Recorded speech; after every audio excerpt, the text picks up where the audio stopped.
For centuries, humans have feared the ocean. Despite its surface beauty, we are haunted by the unknown and terrified by the unseen. The great, dark, crushing depths, the many predators lurking within, the silence, the entirely unexplored, and the impossible. Our oceans have gradually become the world's largest graveyard, consuming more than 3 million shipwrecks beneath the waves. Countless lives have vanished at sea without a trace, vessels have been torn apart, and over time, an unsettling sense has developed that something else may be out there, lingering far beneath the surface, waiting patiently in the dark.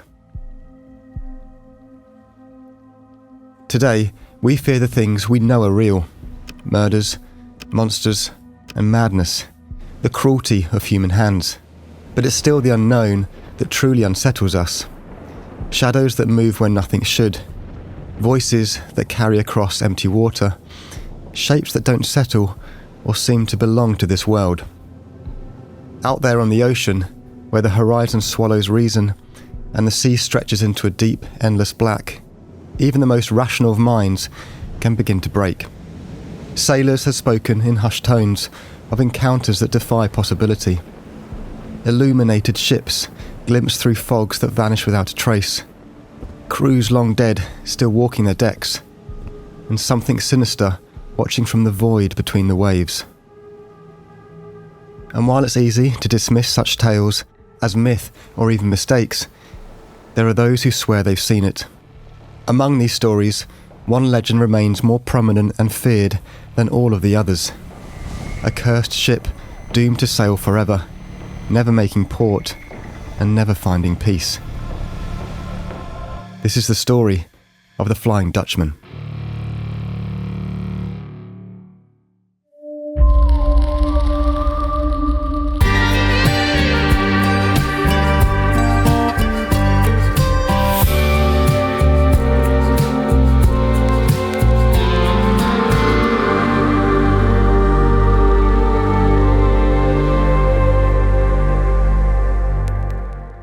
Hello and welcome to I Could Murder a Podcast, episode number 13 of Series 13, the darkest series ever. But this one is a little bit lighter, a little bit of a light wave from us to you.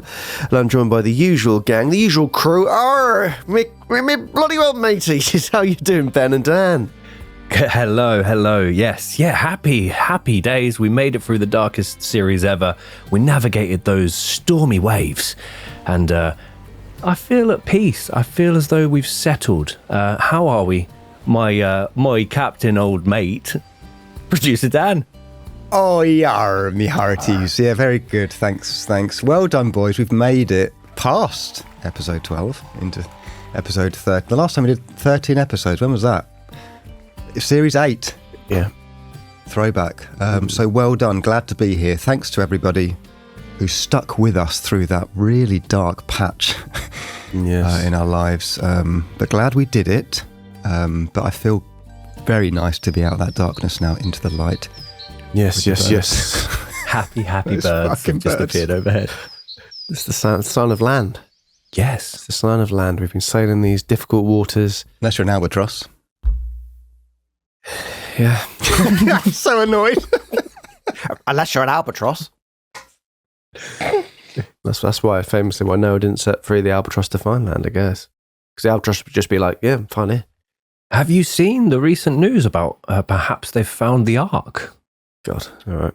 What, it's legitimate news. The Ark, yeah. There's like a piece of land that's been unearthed in Turkey, the size of like it might not even be Turkey, but it lines up with where the Bible said it was, and it's about 600 meters in length. If you search Noah's Ark, it'll be a top news story. It's just a series of mountains that look a little bit boat-shaped. You took me on a journey about mongoose recently, and I don't know if I can stomach any more of the that kind of stuff, but here we go. Yes, guys, it's a bit different this episode. We thought, it's been a dark one. We've had lots of people saying they've had to pause episodes or give things, a couple listens through rather than all in one go. So we thought we'd end the series, and it's 13, the number 13. Why not do 13 episodes this series with a little bit of a palate cleanser, as we like to say, at the end of the series? And yeah, it's a thing I'm very fascinated by. I didn't know much about this at all. the Flying Dutchman. Obviously heard plenty about it in books and stories and whatnot, but it'd be an interesting voyage to go on with you guys. Consider us your seamen on the poop deck. Oh, consider us that indeed. Consider yourself one of us. Consider it. Yeah, consider it. But it's right. We've done 12 cases that arguably have been the most difficult to research and deliver. And if you've actually looked out for Flying Dutchman content, we're still going to do you justice there. We're still going to do a case on the Flying Dutchman, but it's also going to be one where we can be just a bit more ourselves, have a bit more free reign, a bit lighter perhaps. I do wonder if this case would ever have, I don't wonder, I believe this case would never have come about without the existence of poets or writers, storytellers. But we'll get into all of that because no one else has bloody seen it. Actually, a royal has. Sorry. But yeah, really fascinating one. And nobody gets hurt. Nobody gets hurt.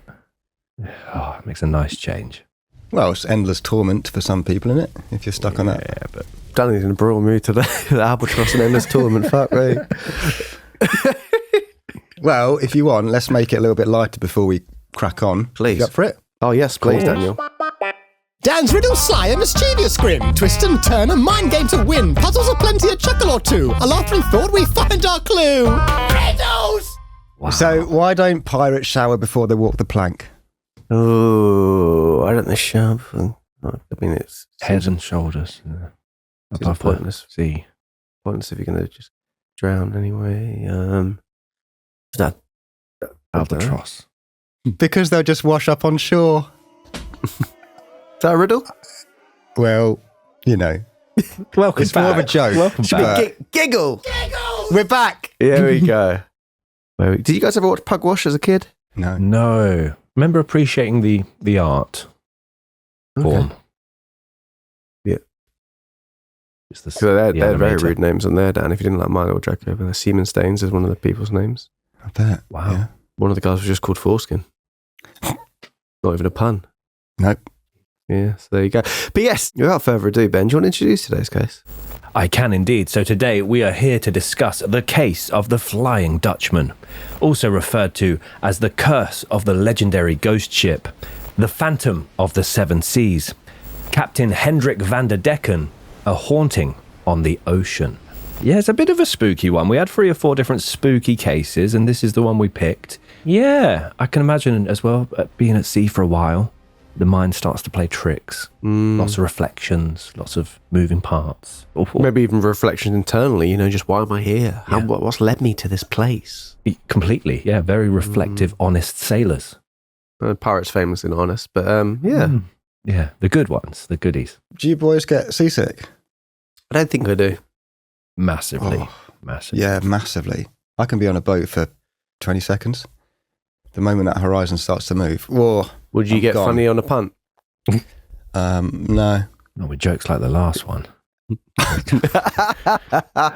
Sorry, Dan. Sorry, I appreciate it. It was a riddle to me. That's a zing. Well, yeah. Did I ever tell you about the scuba diving thing in Australia when they had to stop the boat and look for me? Have I never talked about it? It's classic me. So about 15 years ago now, me and my friend were doing like a backpacking trip, and we were scuba diving on the Great Barrier Reef, and we were on a boat party kind of thing for about 3 or 4 days. And the first day immediately felt very queasy going out to the reef, and so I went into the lower deck and just threw up in one of the showers, in one of the sinks, and then laid on the bed like, oh. And then the next thing I know, I could hear my name being shouted. They'd stopped the boat and they were searching the water for me because I hadn't told anyone I was going to the lower deck to be sick. But yes, to answer your question, very easily motion sick. Very easily. Mm-hmm. Again, no one was hurt. No, Yeah. No. 3 or 4 days on that boat. Yeah, it was like they It's took a long you to... pie. I think there was there was a jacuzzi on the boat as well, which was pretty cool. I was sick in it. No, I'm joking. But yeah, fun times. But yeah, it did cause Doesn't the boat. sound that fun. It was, once I got that out of the way, early doors, still made friends as well on the trip, which I didn't think I would after that. They were all like, Ben, I'm down here, leave me alone. Yeah, it was really awkward for a few minutes. Ben. Clean your teeth, Ben. You fucking stink. That does sound like a good time. Yeah, cheers. No, I think I'm all right on boats, but who knows? I'd like to try it out. Whenever I see those Biggest Catch Discovery Channel things, I'm like, oh, I'd like to do that for an evening and see how it goes. An evening? It's just an evening. Best time to catch fish. Come back. Actually, it wasn't for me, lads. Sorry. Literally on my Facebook yesterday, I was just doom scrolling, and the first clip I saw was one of those fishermen. He's trying to reel in like a cage of crabs, and they were in a storm whilst it was happening, and the whole side of the boat just submerged with him in it, holding on. And then he come back up, and he was like, "This is the life." I was like, "Whoa, some people live a different." Did he keep hold of the cage of crabs? Again, it's a different episode this week. We've got foreskin in and we've got cage of crabs. I'll get on with it, boys. I don't even want to hear about ghost ships. It's such a waste of an episode. This isn't true crime. Actually, guys, if you go back to episode 1 of series 1, we actually say we're not just going to do true crime. So go back to that one, but don't watch the whole thing. It's not as good as the later stuff. But timeline starts at 23 minutes. Not another train robbery. I imagine someone said that. To be fair, 23 minutes would be a bit annoying. That would be annoying. But anyway, yeah. Okay, Dan channeling angry viewer. We are going to get on with it. So yes, we're going to get your pirate hats on, put your eye patches on, tell Polly, be quiet for a bit. Polly, we're about to start. Get on with it. God, Polly wants a cracker. But yes, let's start. So what we're going to do is a little bit of background on the time, the life and times of the world when the Flying Dutchman started to emerge. Because, wow, what a time it was to be alive. Quite scary, actually. And we're very lucky to be living the lives we are right now because, woof, back then, different. So our story begins almost 240 years ago, the time of our great-great-great-great-great-great-great-grandparents. The year was 1790, and the world, as I've said, was a very different place back then. We all lived underwater. And your great-great-great-grandparents, they were alive. But just because, listen to this. Ooh. They didn't have electricity, they didn't have cars, and they certainly didn't have chilled out weekends, curled up on the sofa with a bit of Netflix, a bottle of the good stuff, and maybe a bit of Uber Eats.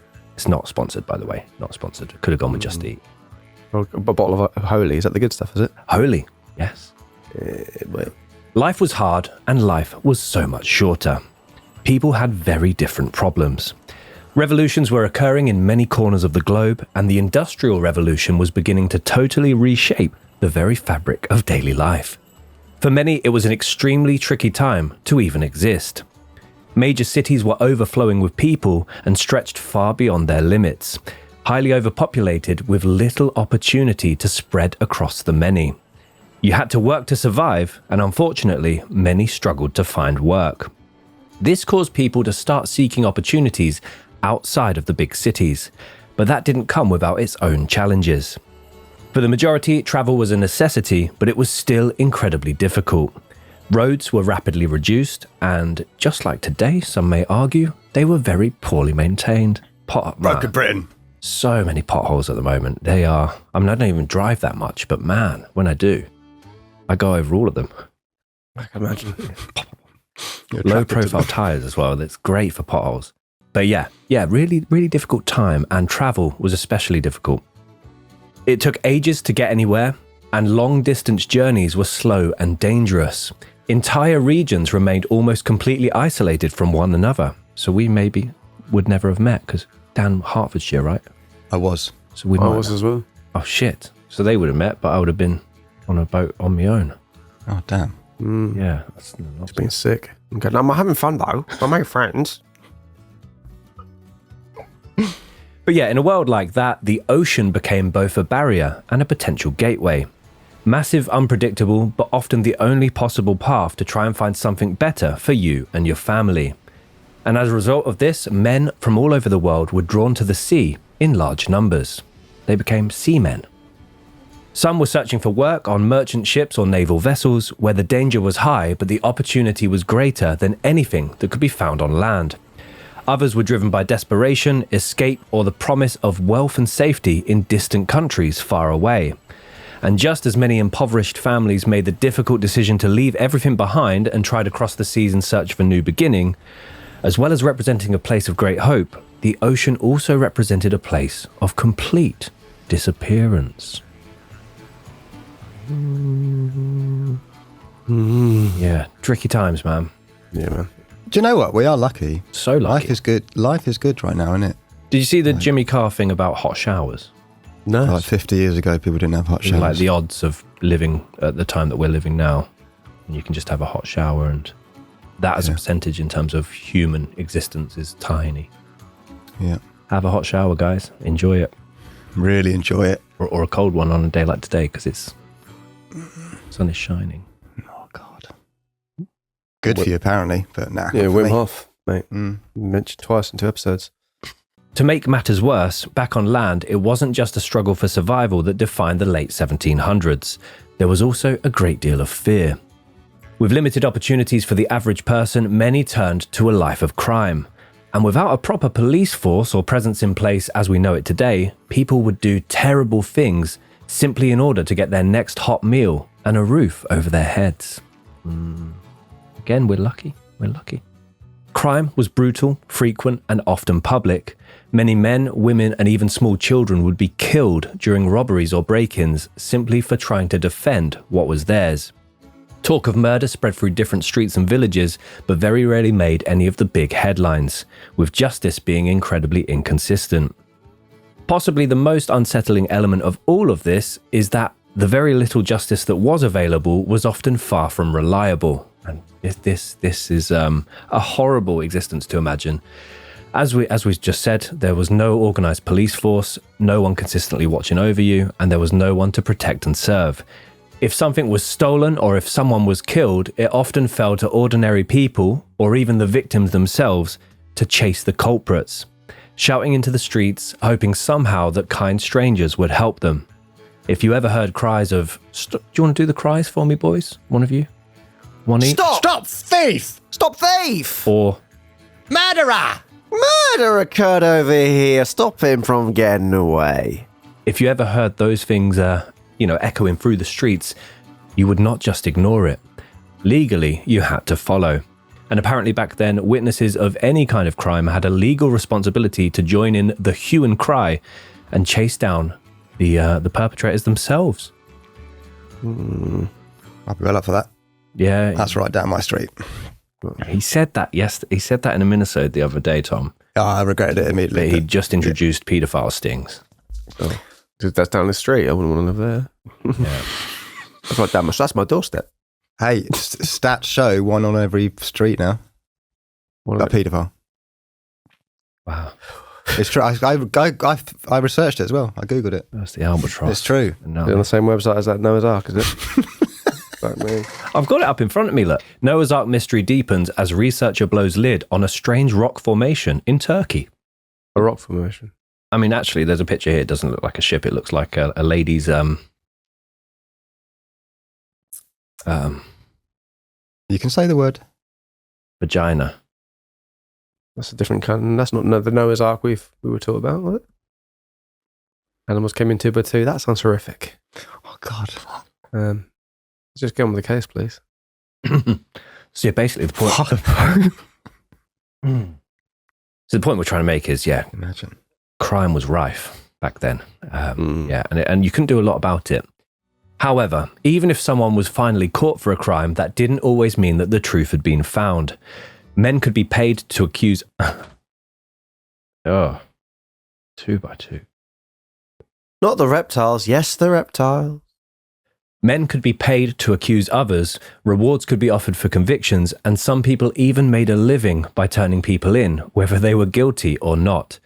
And back then, bear in mind, this is like 250 years ago, people were paid between £40 and £100 per conviction of highway robbers, which is insane money. And then as a result of this high payout, there were even men that built entire careers out of the chaos. So-called thief takers were men who hunted criminals for reward money. And in some cases, they created them by themselves for staging crimes and staging the criminals. And there was one man, and Mr. Jonathan Wild, we'll pop a little picture up of Jay Wild for you. He managed to sit at the centre of all of this, and he became London's most notorious thief taker. But most of the crimes were crimes that he had staged and innocent people that he had accused. Made a fortune, old Johnny Wild. G Wild. He ran London's criminal underworld whilst also turning people in to the authorities, profiting off of both sides until eventually it caught up with him and he was later executed. Damn. Innocent people could very easily be framed, set up, or simply blamed because it was more convenient.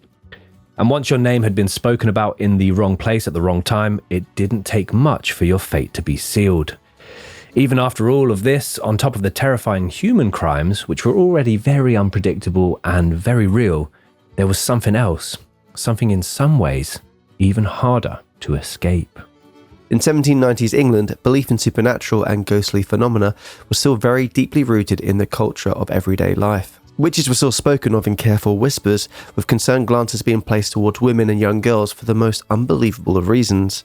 People would gossip about neighbours, Ramsay Street, Toadfish, and Billy. Very niche character, Billy, don't know what I said to him. People would gossip about neighbours, watch each other very closely, regularly looking for anything unusual. After all, in the previous century, women who had suddenly menstruated, had unusual birthmarks, or even those who were just a little bit antisocial, were chased from their home and burnt at the stake or drowned. Which is truly horrific. Well, that was a time truly where if men felt wronged about women, they're like, oh yeah, she's a witch. And it was absolutely horrific. In Canterbury, they still have a witch in dunking chair on the river. Oh, the old swimming a witch. Pardon? Swimming a witch. I think that was what it was called when they dunked them and told them until they admit it. Well, they usually put them on a wheel that goes into the water as well. Swimming of a witch. So yeah, as mentioned, they'd be burnt at the stake or drowned because they were simply believed to be a witch. They were considered toxic, unnatural, or even otherworldly. And yeah, a little note on the menstruation fact there. This is a little quote from Snopes.com. Menstrual blood was believed to have unnatural, destructive properties to it. Myths suggested that women on their periods could cause mayonnaise to split, wine to turn, the weather to go bad, or crops and farm animals to wither just by their presence alone. I mean, if you're going to burn someone at the stake because your mayonnaise is splitting, I think... How far we've come. I also think, was mayonnaise a thing back then? It's a great question. It is a great question. Because I reckon mayonnaise wartimey. That does sound, yeah, I know what you mean. I'm going to shadow a little bit of doubt on this Snoops. Bloody hell. Oh, it's been around for fucking centuries. Well, it lines up kind of, but maybe this was a time where it could split easier. Mayonnaise is widely believed to have been invented in 1756 by the French chef, the Duke of Richelieu. Wow. The sauce, originally a creamy emulsion of egg yolks and oil, was named mayonnaise. With an H instead of a Y. To honour the victory. With no fridges. Yeah, I mean, I bet it could split very easily back then. But as Tom said, I think the slightest man wronged by a woman back then, which is disturbing. Oh, there's so much taste a bit shit. Sorry, love. Yeah, that is not the one. Sorry, love. It's a third wife this week. As well as this, people believe that ghosts were also a very plausible, very distinct possibility. The slightest bump in the night, a child waking up or crying, or a candle blown out unencouraged almost always led to the belief that a house was now totally haunted and required something to be done about it immediately. I mean, a child waking up and crying. That is fairly typical. Yeah, bump in the night. I mean, again, not that wild and unencouraged blowing out of a candle. A little bit of gust. Yeah, gust. Yeah. Totally. The house would be abandoned. A priest would be called to lay the ghost to rest in a long, drawn-out ritual. And protective symbols would be carved into the doorways and above fireplaces to try and keep something from getting in. Santa Claus is like, what the fuck? What's this? It was advised that strange objects, for example, old shoes, rusty iron blades, or dried dead plants were to be hidden inside walls and underneath floorboards, meant to trap or repel whatever unseen force might be lurking. Loads of split mayo to be put in under the floorboards. Stinky. Last thing, when you brought the other day, you had to go to loads of your condiments the other day, didn't you? You had a drawer full of... Yeah, I had a good clear out. We found already, then you saw it as well, that fucking horrific lad baby. What's this? Guy. That's that sauce thing I linked to the other day, the mayonnaise, the coffee flavoured mayonnaise. Oh, yeah. But they had some other sauces that didn't look too awful. I didn't realise it was Lad Baby. Yeah. Is that the couple who does the music, Yeah. Christmas releases or whatever?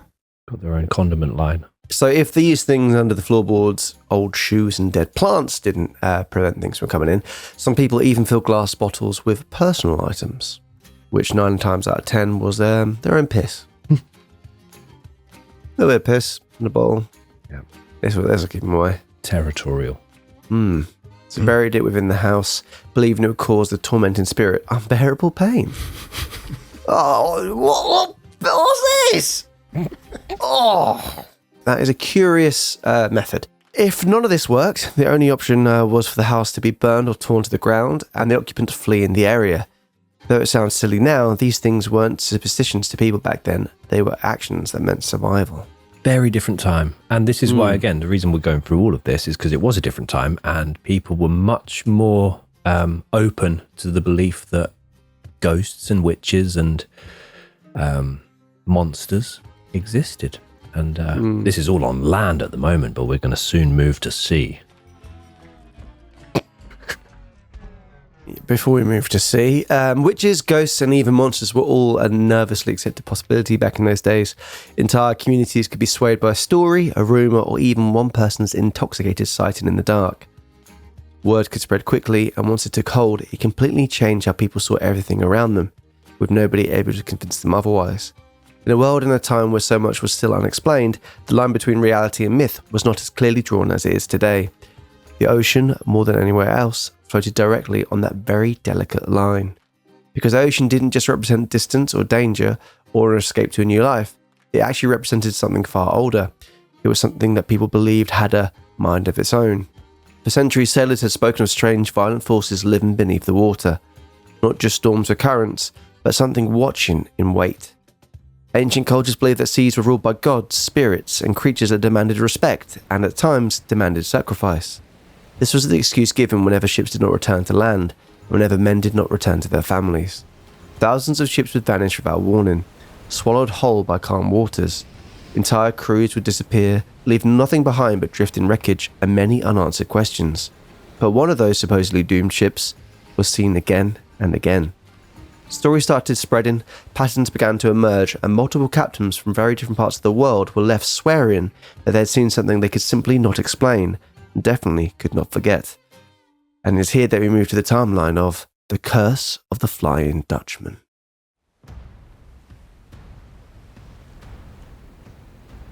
The year 1790.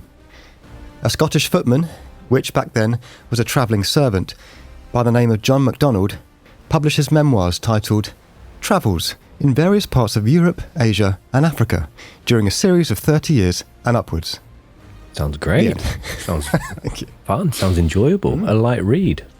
Yes. In the book, which provided a very rare, vivid and unique insight of travel around the world at the time, MacDonald detailed the different things he had seen and experienced in different parts of the world.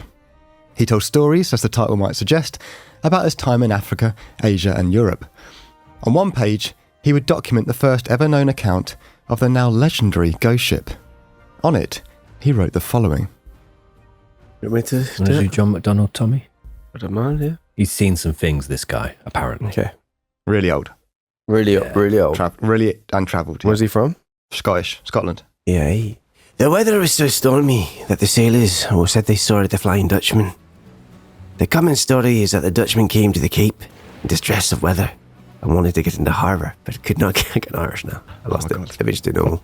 That started off so good. It did, yes. Bit of music behind that, wow. The weather was so stormy that the sailors said that they saw the Flying Dutchman. The common story is the Dutchman came to the Cape in distress of weather and wanted to get into harbour, but could not get a pilot to conduct her, and was lost, and that ever since, in very bad weather, her vision appears. First sighting, boys. Do we believe him? Do we believe him? What's he seen? It's a horrible story that there was no... Yeah, they came to harbour but could not get a pilot conductor. And then just vanished. Yeah. I mean, I'm sure that's not too unbelievable, the idea that, some boat came to dock and unable to, and then gets washed away and things happen. I think that could very likely happen. Again, different times, so no lighthouses, well, there might have been lighthouses, but not really, really light ones. Would have been just like a candle in a big window. But yeah, you could see things come and go a lot quicker now. Less electric light, less vision. Also, there's no engines. So, in stormy weather, Christ, that would be difficult to come into port. Definitely. Debunked. Tune in next week. For nothing, because we're done now. Interestingly, MacDonald makes no further comment about the ship. He just presents it as an old sailor's tale without any kind of endorsement. From this moment onwards, captains and crew from all over the world would also claim to have briefly seen the Flying Dutchman before it suddenly disappeared into the darkness. Many believe that John MacDonald is the man responsible for the creation of this mythical ghost ship, but he didn't do it by himself. There is no other written documentation about the Flying Dutchman for the next 5 years, though word did spread very quickly from port to port about what MacDonald had written. In 1795, a famous Irish pickpocket turned author by the name of George Barrington had been sentenced to 7 years transportation, meaning he was sent to Australia, which was a common punishment for British criminals at the time. In his book, A Voyage to Botany Bay, he wrote the following, in a strong Irish accent, narrated by Tom. I'd often heard of the superstition of sailors respecting apparitions in Doom. Doom was horrible. Doom. But had never given much credit to the report. It seems that some years since a Dutchman man of war was lost at the Cape of Good Hope, and every soul on board perished. And then I watched some of the right. I had often heard a superstition of sailors respecting apparitions in Doom, but had never given much credit to the report. It seems that some years since, a Dutch man of war was lost off the Cape of Good Hope, and every soul on board perished. In the night watch, some of the people saw, or imagined they saw, a vessel standing for them under a press of sail, as though she would run them down. One in particular affirmed it was the ship they had foundered in the former gale, and that it must certainly be her, or the apparition of her. But on its clearing up, the object, a dark thick cloud, disappeared. Nothing could do away with the idea of this phenomenon on the minds of the sailors, and on their relating the circumstances when they arrived in port. The story spread like wildfire, and the supposed phantom was called the Flying Dutchman. Second sighting, boys. Second sighting. 5 years apart.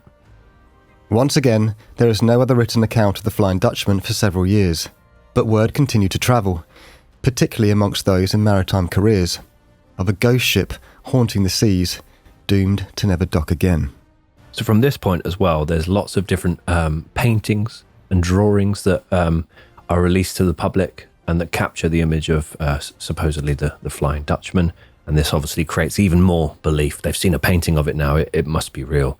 And yeah, they're quite nice paintings. Quite pretty. It just looks like a cloudy ship. I mean, that's scary. One of them looks like it's that flying. Second one. Yeah, it's scary. Yeah. I mean, that's quite looming and aggressive, actually. The third one there, this third one is very famous.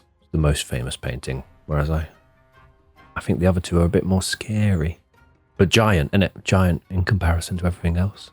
I do love these paintings, actually.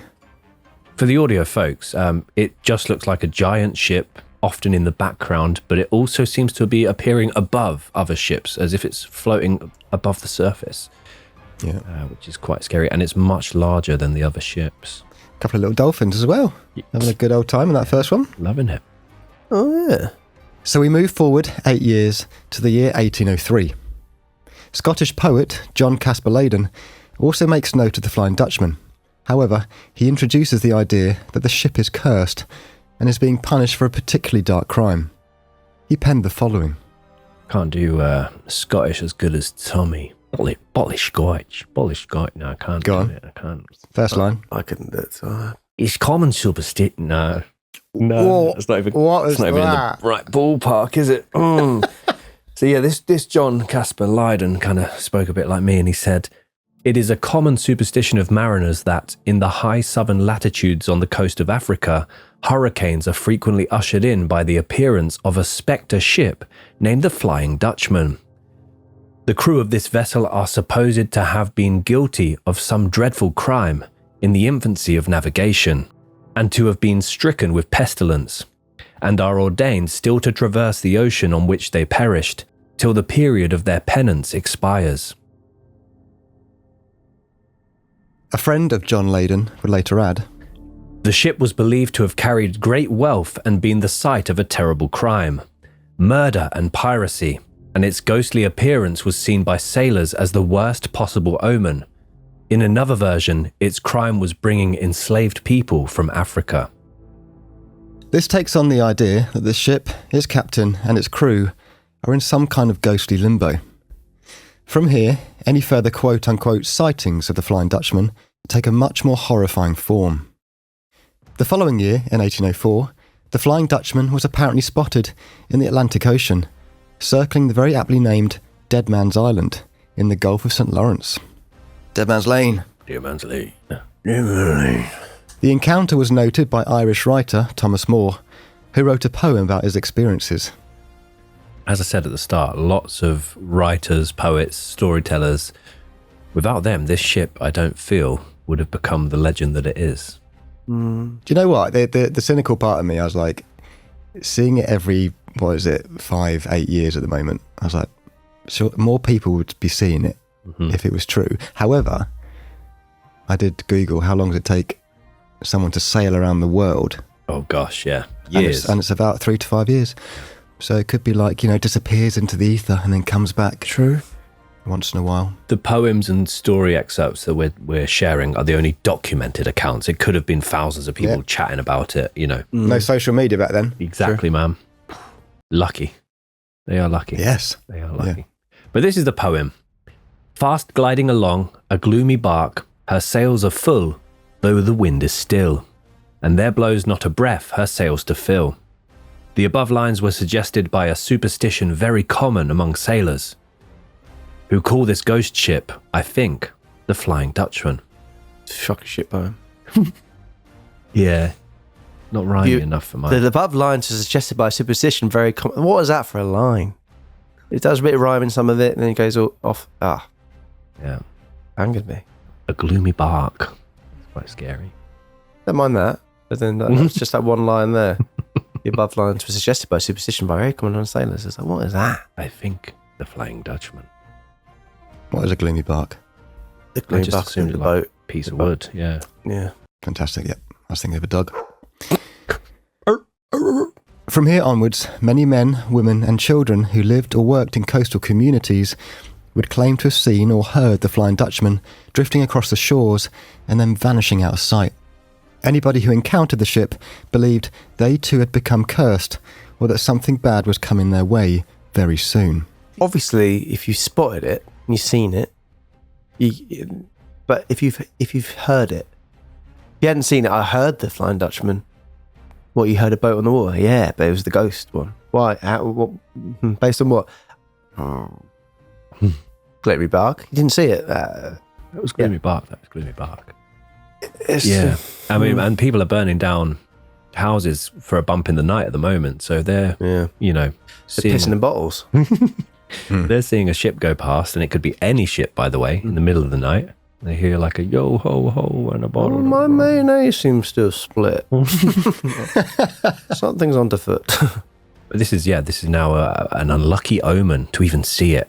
The Flying Dutchman was no longer just a rumour whispered between sailors. It was a ship with a name, with a terrifying fate. And in the years that followed, it would reveal a captain who would doom the entire ship and everyone on board, Captain Hendrik van der Decken, sometimes referred to as Willem van der Decken. Unlike the Flying Dutchman, Captain Hendrik van der Decken did not appear out of nowhere. Some believe his character was inspired by a real-life Dutch sea captain, a man by the name of Mr. Bernard Fock. Yeah, there's a painting of Bernard, and it's quite scary looking. Oh, yeah, Jesus. Yeah. Sort of dressed like Hook. You can't really see. Once you overlay this. Very, very expressive face. Yeah. It's like just... Mr. Bernard, why don't you fuck off? It's just kind of like, just found you pissing in a bottle. I go, what are you doing? I'm warding off ghosts. Fock. Oh. Captain Fock was known for doing the impossible, completing long, dangerous journeys all over the world in unbelievably short amounts of time. He was so fucking fast. He was so fast, in fact, that other sailors began to suggest to one another that he wasn't doing it alone, that someone, or even something, was helping him. Ooh. Many believed he was in league with the devil, meaning that he had essentially sold his soul to the devil. Thanks for clarifying, devil. Now, as we've already highlighted, it was a time when the line between reality and superstition was already paper thin, and so those whispers between sailors quickly turned into something much, much darker. I will say the other option is he's just lying and they didn't go where he said he was gone. Literally. Yeah, who's there to argue? Yeah. Doesn't have to prove anything. Definitely did go via Fiji. Yeah. Just how I found the wall around the port. You definitely spot him. His very notable appearance. He's been a very naughty boy. He's not a great captain. He's a very... But yeah, very spooky face though. I do find pirates fascinating. There's a podcast I listened to which said no one's had better PR than pirates. How kids grow up thinking they're cool and a bit like it's like they would just rape and pillage. So it's kind of like but yeah, they do. They are witches. I find fascinating. Pirates are very interesting. Yeah, it's a very interesting world. It's got everything. Got everything. Although this was probably before the Yeti. Pardon? It's probably a different time to the Yeti. I don't know when he was first, or they was first spotted. Different times. So by the early 1800s, the story had evolved even more. The captain of the Flying Dutchman was no longer just some unlucky soul. He was something else of a much more sinister nature. According to an article in William Blackwood's Edinburgh magazine in May of 1821, Captain Van der Decken was a man who had made a series of very dark choices. He too was a man who may have made a deal with the devil and who openly challenged the ocean itself. Which is, you never do that. We've learnt time and time again, don't ever challenge the ocean or Mother Nature. Respect the ocean. Amen. Please, for Pete's sake. Amen. The most widely told version of the legend places Captain Van der Decken at the Cape of Good Hope, one of the most dangerous stretches of ocean in the world, known for its violent storms and unpredictable currents, where countless ships had already been lost. This was also one of the parts of the world where the Flying Dutchman was most often witnessed. Quote unquote witnessed. As the story goes, Van der Decken and his crew were caught up in a brutal storm while trying to navigate around the Cape. Waves crashed over the deck, winds tore through the sails, and the crew begged him to turn back. But, we've seen a painting of Van der Decken, and we going by his character here, his deal with the devil. Do you reckon he turned back? Not on your Nelly. We saw the painting of Fock. We didn't see that. Oh, sorry, yeah. Oh, fuck. For fuck's sake, Ben. Yeah. Well, Van der Decken, you know, any care on these fucking mistakes. All right, mate. Well, the crew were begging him, and he refused. Driven by pride and sheer stubbornness, without a fear in the world, the captain is said to have stood at the helm and sworn an oath that he would round the Cape, even if it took until the Day of Judgment itself. And apparently that was the moment that everything changed, though many believe the ship simply became a wreck at this moment. From that point onwards, the ship was never seen to make port again. Instead, it was only seen on occasions where there were storms or thick fog. That's when you only ever usually would see it, appearing suddenly beside other vessels, only to vanish just as quickly as they were seen. If you were unfortunate enough to encounter the Flying Dutchman, a curse or the threat of almost certain death would be placed upon you. It became a ship trapped between different worlds, with a captain who could never step on land again, and a crew forced to sail along with him forever. And again, at this point, more and more paintings and drawings would come out, be released to the public. There's some more modern ones as well, which again put quite a twist on it. Some versions of the story even claim that the Flying Dutchman would try to approach others, not to attack them, but to pass on letters and messages addressed to people who had been dead for multiple decades. None of these letters were ever found, annoyingly. However, sailors believed that if you accepted anything from the ship, you didn't just carry the message, you now carried the curse that came along with it. Many family members of captains or crew that would inevitably become lost at sea or start a new life in another part of the world spoke openly about the fact that the Flying Dutchman had claimed their loved one. Captain Van der Decken was described as a gaunt, bearded, shadowy skeleton of a man with hollow eyes, a soulless stare, and a presence that felt more dead than alive. And yeah, this is where the images of Van der Decken, the paintings, start to come out. And there's some much more modern ones, which are... I've never watched Pirates of the Caribbean, but is he a character in that? Or inspired a character? The Flying Dutchman isn't there? I mean, one of these paintings, the guy quite obviously has no beard. One is trying to indicate that it's him. No, it definitely is. Got kiss makeup on. In a way. Little lines under the eyes. Pirates of the Caribbean, I find very enjoyable. Yeah, I'm a fan. And Dad doesn't like films. Yeah. I do like films. Famously.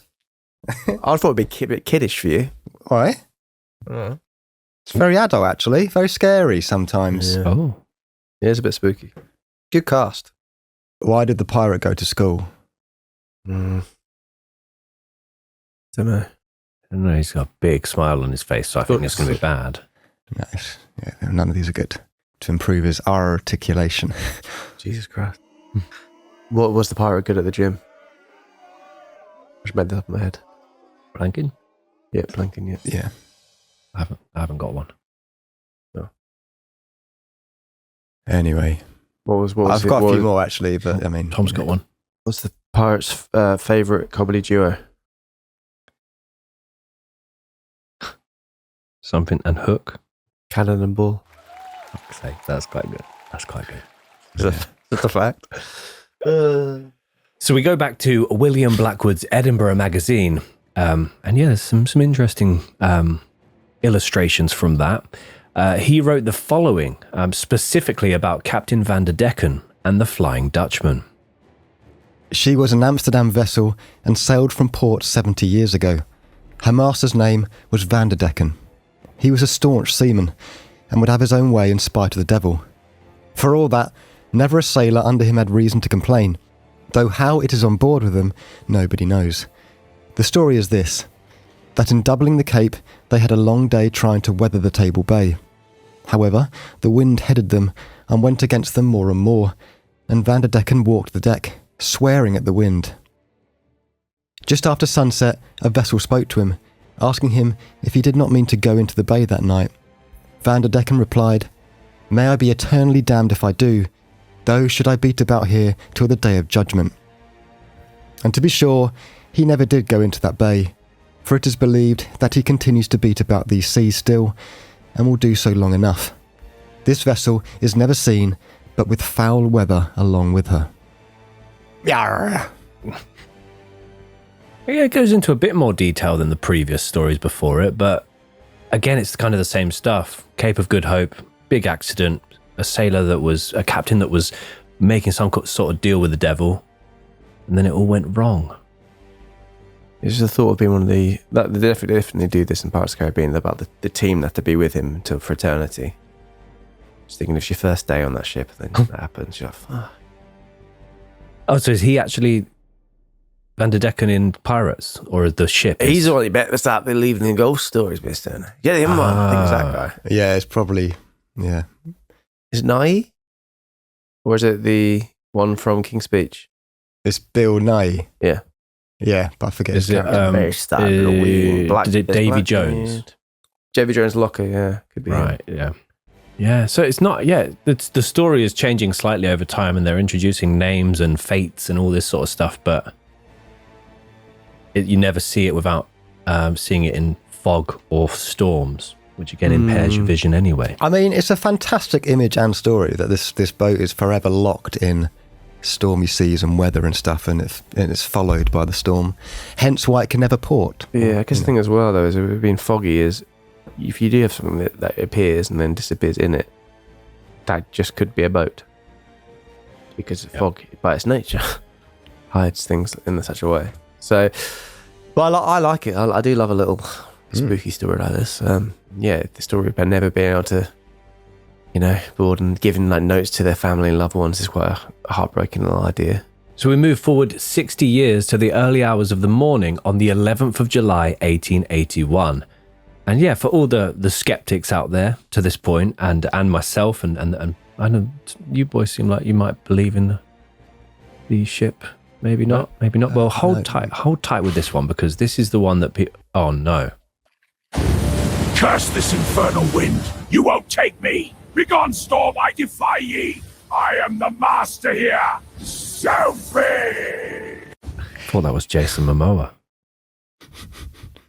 Oh, good for Gruff, isn't it? Well, good. To be fair, you could have some fun with it in this episode. So yeah, this is the most modern sighting of the Flying Dutchman, and it was actually spotted by a royal. Oh well, a couple of royals. So let's see what you think of this one. By this point, the legend of the world's most dangerous ghost ship was starting to die down. Sightings were reported less, sailors encountered less, and the loss of life seemed to slowly drop. However, at around 4 a.m. on the 11th of July 1881, which was a Monday morning of all things, Prince George of Wales, who would later become King George V, as well as his brother Prince Albert Victor of Wales, wrote the following in their ship's logbook whilst out on a 3-year voyage and stationed off the coast of Australia. July 11th at 4 a.m. The Flying Dutchman crossed our bows. A strange red light as a phantom ship all aglow, in the midst of which lights the masts. Spars and sails of a brig 200 yards distant stood out in strong relief as she came up on the port bow, where also the officer of the watch from the bridge clearly saw her, as did the quarterdeck midshipman, who was sent forward at once to see the forecastle. On arriving, there was no vestige, nor any sign whatever of any material ship was to be seen either near or right away to the horizon. The night being clear and the sea calm, 13 people altogether saw her. At 10:45 a.m, the ordinary seaman who had this morning reported the Flying Dutchman fell from the fore topmast crosstrees along the topgallant forecastle and was smashed to atoms. So many words that we don't use. Yeah, there's so many of those which maybe sailors will know what they mean, and also maybe sailors will be able to say I said them completely wrong. But basically, to run it down, they saw a spooky little ship with some lights going on, and one of the ordinary seamen, just one of the lackeys who saw it and reported seeing it, fell off the bloody top. I'm imagining quite high up there. Fell off and smashed to fucking atoms, basically. As a result, so maybe that pushes forward the idea of this curse that happens. Yeah, I tried. Forecastle, that part is like not quite Jack and Rose in the Titanic, but just behind them. It's like the upper deck of the forward part of the ship. So they're all out the front, running out, seeing this red light. And it's a couple of royals that are saying they saw it, and then it vanished. The sea was calm. There was no fog. There was no rain. Why would they bullshit, you guys? Why would they fucking lie? Why would royals lie? Maybe they're saying things to disguise other things. Why would royals lie? Yeah. Why, man? Why would they do it? I didn't sweat at the time. Pizza Express. Because going to Pizza Express in Woking is a very unusual thing for me to do. So due to the two princes, spin doctors, being present and claiming to have witnessed this alongside 11 other crew members, this is considered one of the most reliable testimonies about the Flying Dutchman. But it remains only as words in an old ship's log. With the exception of films, plays, novels, cartoons, and television shows, the Flying Dutchman has not been encountered in the 21st century. But some explanations about what people may have seen have come forward. Why is pirating so addictive? Going to be another bad one. I don't know. Oh, mate, they're all bad. I don't know, Daniel. They say once you lose your first hand, you get hooked. That's not bad. That's not bad. In the last century or so, as technology and our understanding of the ocean has advanced rapidly, sightings of the Flying Dutchman have become far less frequent. In fact, despite our oceans being busier than they have ever been, with thousands of ships crossing the same waters on a daily basis, there have been no confirmed sightings in the 21st century. There are no photographs, there's no video footage, and no modern captain who is willing to stand by the claim they have seen the ship with their own eyes. Today, many experts believe that the legend can be explained by something far less supernatural, but no less eerie, a phenomenon known as superior mirage, or a fata morgana, which is a rare optical illusion that occurs when layers of warm and cold air sit on top of each other above the ocean. bending light in unusual ways, making objects appear sometimes larger above water or entirely warped out of place. I've seen videos of that phenomenon where the boats look like they're floating way above the horizon. It's fascinating. I watch most Christmases I watch the mini horror series The Terror, about those two ships that tried to make it through the Arctic, the northwestern passage, and they saw two suns because of the warm and cold air and the reflection. I can't remember what that phenomena is, but it that does explain it. That does. I just googled it, and there's a boat floating way up. Yep. Which one is it? The Fata Morgana one? Or? Yeah, it's a cool illusion. Just like on F1 tracks, when the floor looks really oily and shiny. Yeah. So that would explain it. But then I also think those images we're seeing, it's fairly clear, isn't it? Yeah. It's not foggy and it's not. And people's statements were also saying that the boat came right up to them to the point that they could pass over messages or like sail straight through them. Sure. In the book series, The Boy Travellers at Sea, author Thomas W. Knox explains optical illusions at sea to his intended younger audience. The news soon spread through the vessel that a phantom ship with a ghostly crew was sailing in the air over a phantom ocean, and that it was a bad omen, and meant that not one of them should ever see land again. The captain was told the wonderful tale, and coming on deck, he explained to the sailors that this strange appearance was caused by the reflection of some ship that was sailing on the water below this image. But at such a distance, they could not see it. There were certain conditions of the atmosphere, he said, when the sun's rays could form a perfect picture in the air of objects on the earth, like the images one sees in a glass of water, but they were not generally upright, as in the case of this ship, but reversed, turned bottom upwards. This appearance in the air is called a mirage. He told a sailor to go up to the foretop and look beyond the phantom ship. The man obeyed and reported that he could see on the water, below the ship in the air, one precisely like it. Just then, another ship was seen in the air, only this one was a steamship and was bottom upwards. As the captain had said, these mirages generally appeared. Soon after, the steamship itself came into sight. The sailors were now convinced, and never afterwards believed in phantom ships. Kind of kills the story a bit. Debunk! Kills the illusion, literally. So this can cause very distant ships or even the horizon itself to appear stretched, distorted, or as though it's somehow floating above the water. In some cases, a ship that is far beyond the horizon can suddenly appear much closer, sometimes appearing in strange and unnatural shapes, before vanishing just as quickly as it happened. The sailors, alone in dangerous waters for days, weeks, and even months, or even years, often exhausted and already on edge, it's easy to see how something like this could be mistaken for a ghostly vessel. And still, even with today's modern science offering a very believable explanation, the legend of the Flying Dutchman and Captain Van der Decken has never completely disappeared. Spooky. Yeah, some of the images and the paintings are quite haunting, but I do, same as Dan, I quite like them. Maybe wouldn't have it on the wall, but just some extra little bits for you. Versions of the Flying Dutchman, although sightings have decreased, appearances in modern entertainment have increased. The Flying Dutchman has appeared in The Twilight Zone, Donald Duck, SpongeBob SquarePants, Kingdom Hearts, Spider-Man, and The Pirates of the Caribbean, captained by Davy Jones. And finally, Dutch footballer Dennis Bergkamp, thought you'd like this, Tom, was briefly nicknamed the Non-Flying Dutchman because of his apparent fear of flying. He wouldn't get on planes, boats and trains, and just longer journeys everywhere. Like Travis Barker. Yeah. Oh, yeah, I can understand. He's back on them now, isn't he? He is back on them, actually, yeah. Wowza. Yes, indeed, guys. Well, that is the case, the Flying Dutchman. Something a bit different, like I just said. Just wanted to kind of have a bit of a lighter end to the series and wanted to do something which, we could have a bit more of a chat about, a bit more fun with. We hope you guys enjoyed it. We know it's not a classic true crime case, but we're having plenty more of those, so don't you worry about that. Yes, thanks, boys. That was actually... I do find these stories absolutely fascinating, to be fair. Like Ben, big fan of the imagery and the narrative. But not a believer, I'm afraid. But you never know what's around the corner. But thank you to everybody who's been tuning in and watching and listening and sharing and commenting and liking. We really do appreciate it.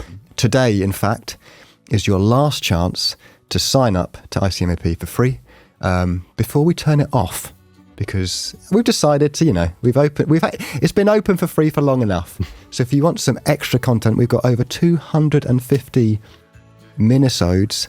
They're not really mini, to be fair, of content. You could binge it all you like. We have a lovely cult, lovely little private cult which you can join. Please consider it, sign up. And otherwise, thank you very much. What a journey this Series 13 has been with you boys. I've really thoroughly enjoyed it, and well done, you two. Yeah, it's been an interesting new series, and one that I feel like it's good to be ahead of now. Good to have it behind us, and it's been very dark, very bleak, which is exactly why we've picked kind of the Flying Dutchman here, just to wrap up on. But we will be back with another very exciting new series, not too long from now, but in the meantime, we will be releasing weekly content over on our website. Please come and have a little peek, because we've done some fascinating minisodes recently that are incredibly intriguing, and any support would be massively appreciated while we go away and prepare for something extra special for you guys. So thank you all so much for your support. Thank you, Tom and Dan. It's been an absolute pleasure. And also a massive shout out to Ben Bonsi, Ben Aitken as well, Sarah Wade, all absolutely amazing. And Sam J. Lance, legend. And Ollie Jones. And Ollie Jones, legend. Fucking hell. Yeah, sorry, I don't know if you guys have fallen out or something, but yeah. Fucking hell. But yes, I just want to echo the boys. Yeah, big thank you to the whole team. Obviously, we could not do it without them, but we also couldn't do it without you guys. So thank you so much for all your support. It doesn't go unnoticed. It is greatly and truly appreciated. As we know, we keep mentioning it, we have lots of exciting things working in the background. We've got new merch, we've got collaborations, we've got other bits and pieces, and some really exciting game-changing announcements we're going to be making in the not-too-distant future. And I think I'm going to say we're not going to be away as long as we have been in the past as well. Just to say that for reassurance. I know people ask us a lot when we're coming back. Just going to say that from the off. It's not going to be as long as it has been in the past. So we're very excited to come back. We're very keen to come back and very eager. It's going to be mind-blowing, everybody. Genuinely mind-blowing. What's around the corner? Yes, indeed. It's quite scary. Yeah, in a way, yes. In a good way, that's good scary. But yeah, guys, I mean, just another, I thought because it's been quite a success, I think, the decompression session this series. It's just quite a nice little one to end it on. Maybe it's because I'm a bit hungry I picked this one, but who knows. But yeah, this comes from all the way from California.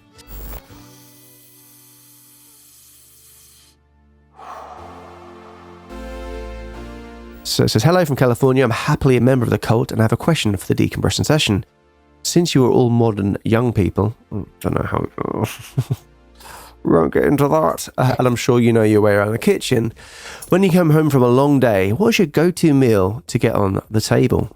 I can get a puttanesca sauce going in 10 minutes from things I keep in the pantry. Pasta's quick to boil up and I always have some of the cheese lying around. Dinner done. I can also mix up some pancake or waffle batter in a flash. Ooh. Great work there. I love the show, and the decompression session is much needed after listening. IGMAP is a perfect balance of thorough research, storytelling, empathy, and snark. Makes my day when the show appears in my podcast feed. Take care and thank you for the show. Love from Lynn. So thank you so much. Lynn. Lauren. Lovely Lynn. Yeah. So yeah, guys, what are your go-tos? I don't think it has to be a quick dish, but any recent things that you've been cooking up, or even you've been cooking up with your partner or whatever? Is there anything that's got your juices flowing? Been making like rip-off Nando's. Okay. A little bit of grilled chicken, Nando seasoning, and making some little flatbreads out of it, maybe Greek flatbreads. But out of chicken? I wouldn't crave it every day though, a bit heavy. Grilled chicken's pretty alright, I think. I have two. I've got an easy one and a slightly harder one. Love it. Go on. The easy one, I make a mean jacket potato. I love a jacket. They are not necessarily easy to make. You have to do them right. Fuck them up if you, Yeah, they can be really bad. So I'm so confident in the jacket potato territory. Can I ask you a quick question on that? Don't rush over that. Are you using foil? No, not at all. Interesting. Stabbing it with it's a fork. just I make an oily, I don't know what you call a marinade, with lots of salt and pepper and certain seasonings. I really soak the potatoes in this marinade for a long time. and then they're in the oven for a particular amount of time, making sure the skin is really crispy and the inside is really fluffy. I love how you're not sharing these secrets. Not sharing the time. Yeah, no. Yeah, you got to come over and come over and have some jackies. But then a slightly more complicated one is like almost like a Mediterranean pastry / flan with various vegetables on top, a bit of tomato sauce and seasoning and stuff with some roast potatoes. That is I call it special, the special dish. We have it once a week, and it's. I think wonderful. I've had that with you. You have? Before. Yes. Yeah. In the flat days, I think. I think so. I'm not much because Catty loves cooking. I tend to not be. She's a quality cook. I tend not to be the cook, but she makes it's quite a famous dish now. I think from Marry Me Chicken, but she makes a Marry Me, but the veggie version was like with white beans, and honestly, it's incredible. Been loving that lately. But I mean, if it's me, I usually just make a chili of some kind. I enjoy doing that, but I'd like to get into making curries. That's the one thing I want to set myself as a little task of getting better at, and got a little cookbook I need to just dust off. Curries always have so many elements to it that's needed, and rogue ingredients that you'll probably never use again. So yeah, I mean, I'm interested about I don't think I've ever had puttanesca sauce unless I'm very ignorant. I think it's one of those ones where, as Lynn said, if you've got a courgette laying around, tomatoes, garlic, mash it all up, chuck a pasta sauce together, bosh. Oh, it's got anchovy. There's one I've looked at. Okay. Oh, not for me. Capers as well. I do not like. Yeah, but I could eat capers for days.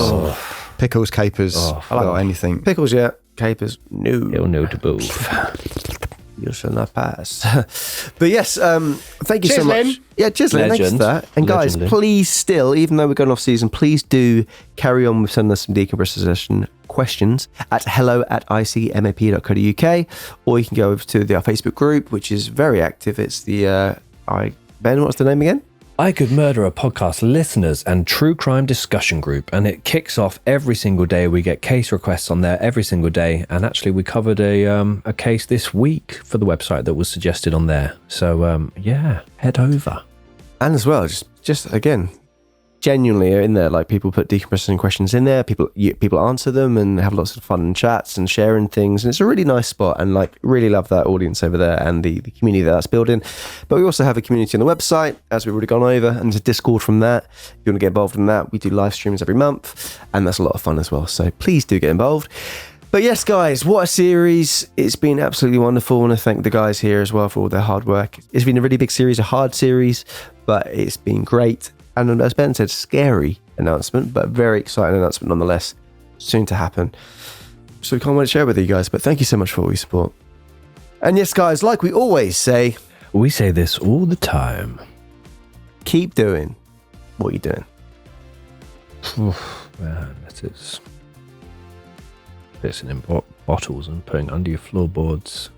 I've got a picture of you walking with a bottle of piss in your hand. I wasn't stuck in a car for 4 hours. I was as well, and kind of pissed in a bottle. Drunk up. Hydration. What's a pirate's least favourite vegetable? Come on. It's really easy one. Leek. And that's a plumber's favourite one. Terrific. Don't call someone a witch just because your mayonnaise is fucking split. That me. Yeah, that's true. That's valid. That is valid. But guys, take care of yourselves. And until next time, won't be too long, but until next time, see you later.